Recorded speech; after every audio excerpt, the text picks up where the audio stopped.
Olá, estamos iniciando pela TV Supre, braço de comunicação da União Planetária, mais um programa do Movimento 2022, o Brasil que Queremos. Hoje teremos um programa muito especial, conversando com o presidente da União Planetária, Ulisses Riedel. Vamos conhecer as atividades de nosso convidado em recente viagem para a Itália, Espanha e Portugal. Vamos também destacar os principais pontos do mais recente livro lançado pelo nosso convidado, Ecologia Espiritual, Genealogia da Alma, e saber sobre a sua participação em evento pela paz que será realizado no Cazaquistão. Ulisses Riedel é um fundador e presidente da União Planetária, que tem como objetivo principal a fraternidade universal, a paz mundial e a conquista social, o que implica em trabalhar pelo fim da miséria e estabelecer novos paradigmas a partir de valores éticos, morais, culturais, sociais, econômicos, ambientais e espirituais cada vez mais elevados. Muito obrigado, Ulisses Riedel, pela oportunidade dessa nossa conversa. Na minha primeira indagação, pediria para destacar as principais atividades e projetos que estão sendo conduzidos pela União Planetária. Professor Isaac, me permita primeiro lhe agradecer por essa oportunidade e para mim é uma honra muito grande ser entrevistado por você. Ainda mais isso feito dentro de um programa como esse em que você é o nosso condutor, 2022, o Brasil que Queremos, que é um programa sério, né? E que hoje nós conseguimos juntar primeiro a Universidade de Brasília, a extraordinária Universidade de Brasília, com uma entidade da sociedade civil, que é a União Planetária, para promover esse trabalho. E agora com o ingresso da Andifes e da Bruen, que congregam as universidades públicas federais, estaduais e municipais, temos envolvidas, direta ou indiretamente, da forma que elas queiram, as 112 ou 114 universidades públicas. Então, é um trabalho de extrema seriedade, porque as universidades têm um papel especial na nossa visão, né? Estou certo que na sua também. As universidades, na história da humanidade, elas foram o condutor, elas sinalizavam, porque elas estiveram sempre abertas para a pesquisa, para o estudo. E para se ter pesquisa é preciso mente aberta, então com mente aberta, e é preciso a dialogia, que possam as partes dialogar, possam não ter donos da verdade, possam buscar encontrar a solução. E no mundo de hoje, que nós temos hoje ainda tão conturbado, é visível que as universidades têm um papel especial. Por isso eu fico extremamente feliz de estar aqui contigo nesse programa O Brasil que Queremos, e que, na verdade, nós, nos nossos vários grupos de estudos, mais de 10, estudamos, na verdade, o mundo que queremos, né? nos vários pontos. Eu gostaria que destacasse os principais objetivos e experiência da sua recente viagem à Europa, pela Itália, pela Espanha e, finalmente, Portugal.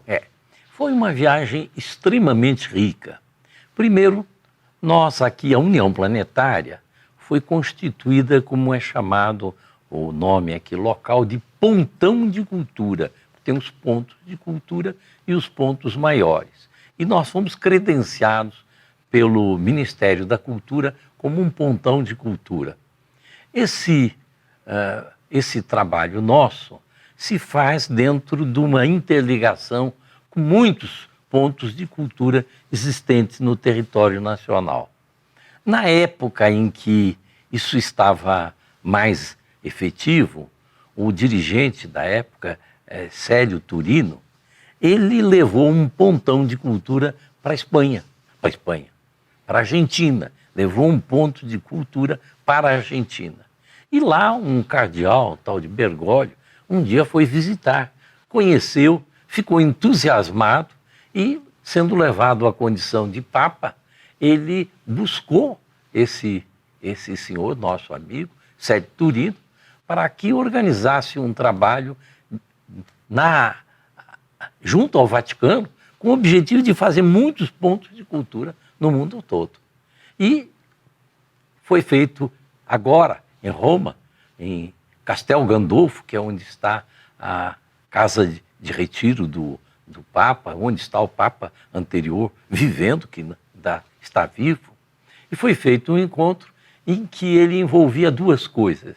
Ele envolvia estudo de educação com universidades e envolvia entidades da sociedade civil junto com entidades católicas para examinar a questão da cultura e dos pontos de cultura e da divulgação desse trabalho de elevar o nível cultural da sociedade. E lá eu fiquei muito admirado, porque uma das coisas que eu pude constatar é que o Papa trouxe até aqui um livrinho sobre educação católica, ele lançou a pedagogia da harmonia.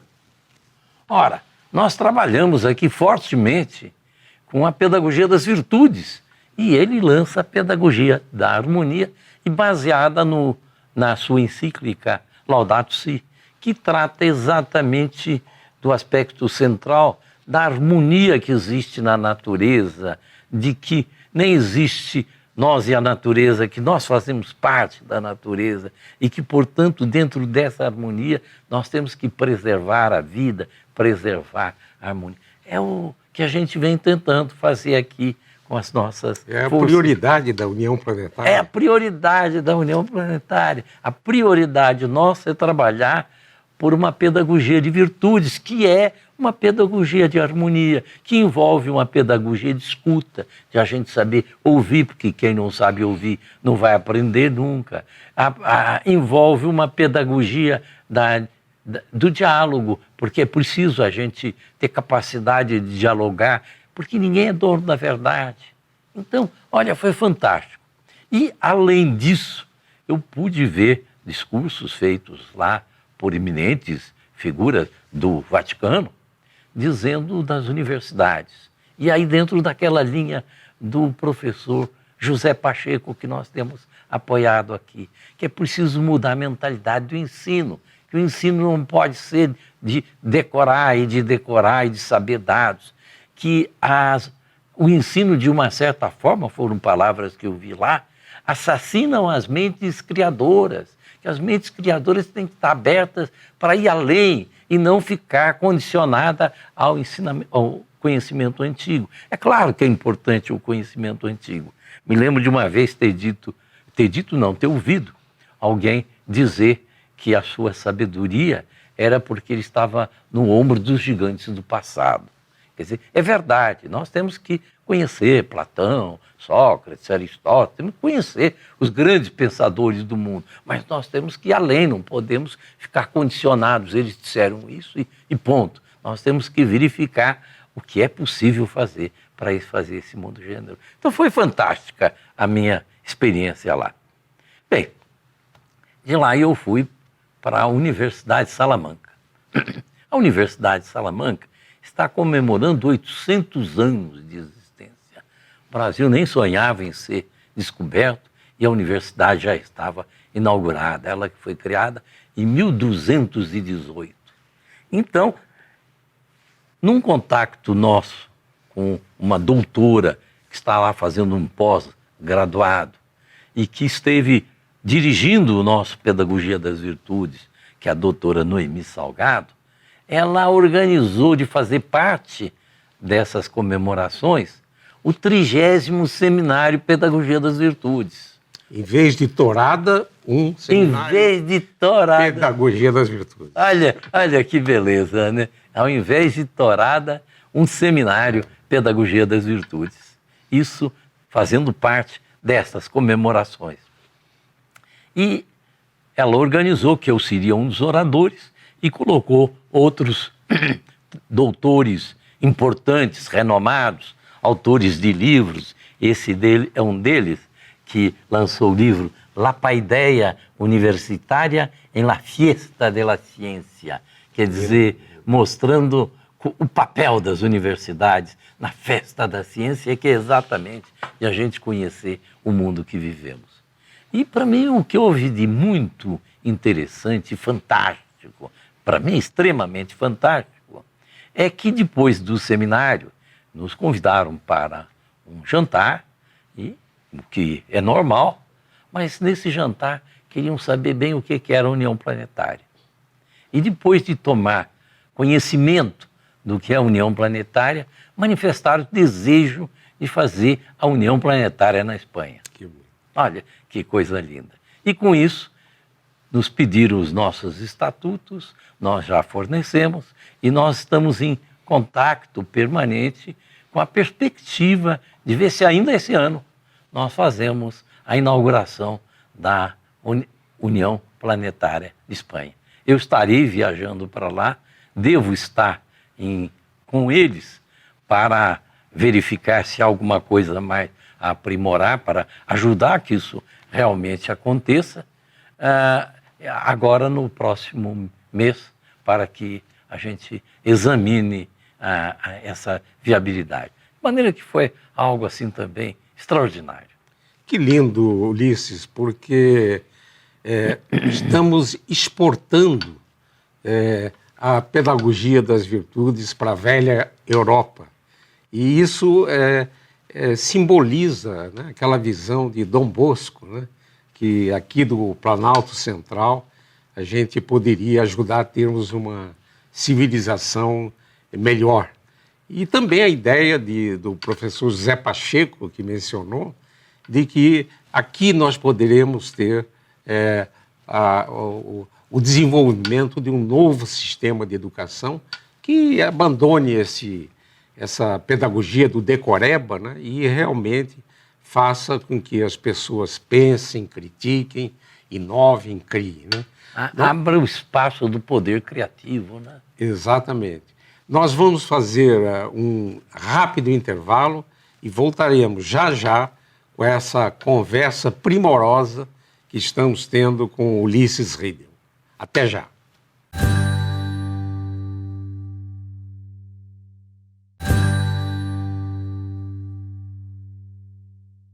Voltamos com essa interessante conversa com o presidente da União Planetária, Ulisses Riedel. Ulisses, poderia destacar os principais pontos de seu mais recente livro, intitulado Ecologia Espiritual, Genealogia da Alma? Tem uma história interessante. Esse livro que aqui está, né? Ele é um livro que tem história, porque há uma situação singular do outro lado do mundo, mas que aqui no Ocidente a gente não conhece bem as coisas que acontecem do outro lado. Os meios de comunicação parece que muitas vezes preferem dar notícia de um ônibus que caiu lá, seja na Austrália, seja lá na África, seja o que for, do que fatos de grande significado. E eu vou mencionar esse fato de grande significado. Com a separação da União Soviética, se formaram vários países, e um deles é o Cazaquistão, um país imenso, tem metade do território do Brasil, mas uma população bem menor, significativamente menor, e que, como ficou com a energia do petróleo, com a energia do gás, passou a ter mais recursos e tem um presidente comprometido com o povo. Então, embora a gente esteja aqui do lado de cá do mundo, foi possível perceber a luz que ele manda lá do outro lado. Por quê? Ele herdou dezenas, se não centenas de ogivas nucleares, que os países lutam para ter uma bomba atômica. Ele mandou desativá-las. Jamais vou jogar uma bomba atômica em qualquer lugar, de maneira que eu não quero bomba atômica. Ele, estando numa área com tantos conflitos ali, ele construiu um palácio de uma beleza excepcional, chamado Palácio da Paz e da Reconciliação. Lembre-se que é um povo de maioria muçulmana, 70% do povo é muçulmano. E nesse Palácio da Paz, cada 3 anos, ele faz um encontro gigantesco com milhares de pessoas sobre a espiritualidade. Ele chama Fórum Mundial da Cultura Espiritual. Eu fui convidado em 2010 para fazer uma palestra lá e fui e vi cardeais da Igreja Católica, patriarcas da Igreja Ortodoxa, rabinos judeus, monges budistas, tibetanos, até eu estava lá. E me deram espaço para falar. E eu, como não me deram título nenhum, eu falei sobre cidadania planetária, mostrando como todos nós somos cidadãos do planeta, quer dizer, somos brasileiros, mas mais do que isso, fazemos parte desse planeta e, portanto, todos devem ser tidos como nossos irmãos, né? Esse foi o tema. E eles me convidaram de novo, mas me deram o tema, ecologia espiritual. Quando me deram o tema, eu digo, eu não entendo disso, eu nunca escrevi sobre isso, nunca pensei especificamente sobre isso, nunca vi nenhum livro que tratasse disso. Mas eu vou me preparar. E o fórum, na verdade, ia ser no ano passado, mas ele foi adiado para esse ano. E com isso me deu tempo para eu até mergulhar e acabei escrevendo esse livrinho, que é a base da palestra que eu vou fazer agora lá no Cazaquistão. Ecologia espiritual, genealogia da alma. Olha só que desafio, né? Que desafio. Uma coisa que me chamou muito a atenção na minha pesquisa foi uma fala do Nietzsche, o famoso Nietzsche. Ele diz que nós não nos conhecemos, não conseguimos entender quem somos nós. E diz, mas como haveria de saber quem somos nós, de nos conhecer, se nunca nos procuramos? Se nunca nos procuramos. Ou seja, o autoconhecimento é uma coisa muito importante. Saber quem sou eu, quem é a humanidade, e até tentar saber mais do que estamos fazendo aqui, qual o destino da humanidade. É claro que essa é uma área extremamente misteriosa e que não existe donos da verdade. Mas uma coisa é eu simplesmente dizer não existe donos da verdade, ninguém sabe, e outra coisa é eu não me interessar em tentar entender quem nós somos. Eu uma vez vi uma história que dizia, se nós vimos uma pessoa subindo uma montanha, carregando um fardo pesado, e perguntássemos a essa pessoa, onde é que você vai? Não sei. O que é que você leva nesse fardo visivelmente pesado? Não sei. Deve ser um doente mental. O sujeito está num esforço, carregando um peso e não procura saber. Então, esse livro é uma tentativa de nós entendermos o mistério da existência. Quem somos nós? E aí, então, há estudos, há comparações, há, sobretudo, uma tentativa de buscar dentro de nós entender quem somos nós, né? É visível que, materialmente, nós somos transitórios. Aliás, muito fugaz a nossa passagem por aqui. E, do ponto de vista, digamos, espiritual, religioso, há muitas informações. Qual a verdade? Ninguém sabe qual é a verdade, ninguém vai saber. Mas a gente deve saber quais as informações que existem. O que é que os brahmanes falaram lá nos Vedas? O que o budismo falou?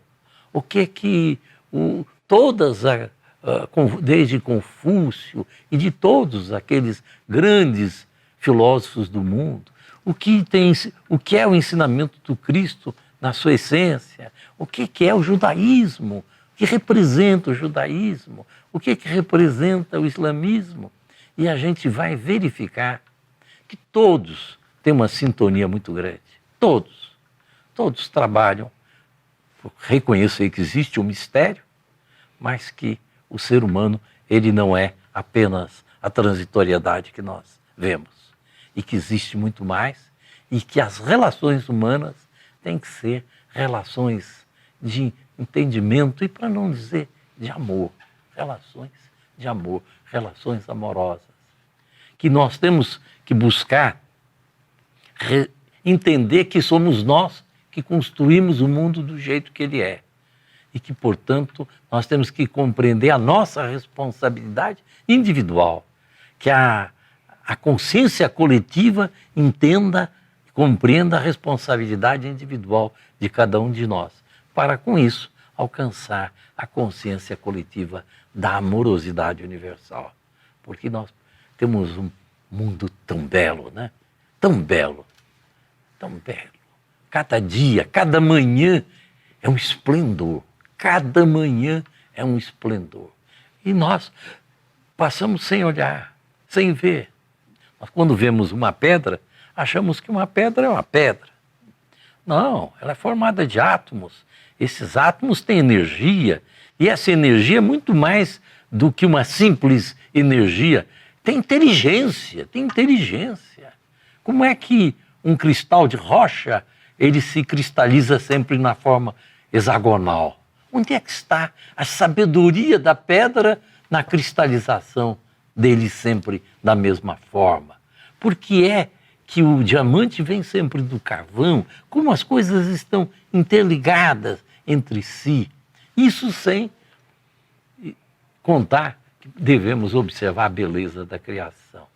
A beleza de um pássaro construir o seu ninho, com centenas de voos, talvez milhares, levando gravetos, levando barro, criando o seu ninho. Que coisa mais linda! E depois chocando os ovinhos.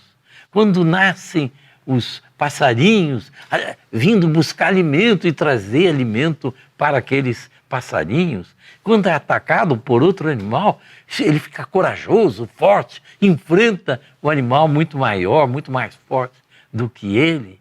Então a gente vê aquela coragem, aquela amorosidade da maternidade, da paternidade. A vida é de uma beleza incomensurável, uma beleza incomensurável. E é isso que nós devemos, se não conseguir entender um pouco, pelo menos sentir, vivenciar essa beleza da vida. A beleza que ela só se torna plena quando a gente não tem nenhum tipo de mágoa no coração. Quando não tem, fulano não gosta, fulano isso. Porque quando a gente externa essas negatividades, elas estão em nós. E quando nós estamos abertos para o mundo, vendo o mundo na sua beleza, e que até a pessoa que está fazendo coisas erradas, como ela está lutando para superar as suas dificuldades, como isso é importante. Isso sem falar no poder do pensamento, no poder do amor. E a genealogia da alma, ela entra numa percepção de que nós podemos dizer que a divindade realmente é trina pelas religiões. É no cristianismo, ela para os brahmanes é Shiva, Vishnu e Brahmana. Para os egípcios, Horus, Ísis e Osíris, a divindade sempre. E a gente se perceber, nós somos trinos. Nós somos pensamento, emoção e ação. Né? Nós temos a reprodução da Trindade em nós como uma coisa única.